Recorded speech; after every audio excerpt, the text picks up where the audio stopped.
Well, Gary, I didn't learn anything out of this experience today with these three candidates. Not one thing that I understand. Really? Right. Well, that's not a surprise. But I did learn one thing, that the Democratic Party in Texas is maybe in flux. Keisha Rogers obviously is a bright young woman. She's a LaRouche Democrat, so she has her agenda. She won her primary, David, against two other Democrats without a runoff. So, I don't know what the future of the Democratic Party is, but it could be Keisha Rogers. If she's promoting the impeachment and removal of the president, I'm sure there's going to be plenty of Democrats that are going to be supporting Mr. Olson. By the way, she didn't cite that treason that he committed yet, or other high crimes and misdemeanors. So she's got a long way to go to impress upon me that that's a serious matter. She's obviously not happy with the president. She joins the majority of the American people.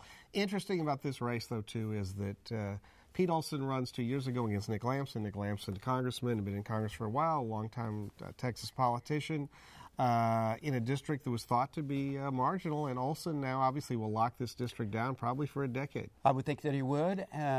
He was not too ready to talk about what it is that all of this debt that we've created, which his party has some responsibility for. You do remember the debt that was created under George Bush, don't you? We had debt when Bush became president. Yes. You remember the tax cuts were not paid for, that we borrowed? No, actually, that's not true. That's a misstatement you continue to make, because actually, when you cut taxes and supplies on the supply side economics theory, you increase revenue. Okay, that's a fact. What we didn't do is control spending. That's why we ended up with a bigger deficit. It's the spending, stupid. You have to cut. That's what the Democrats would say. There was no cut proposed of spending. There was just adding to the debt.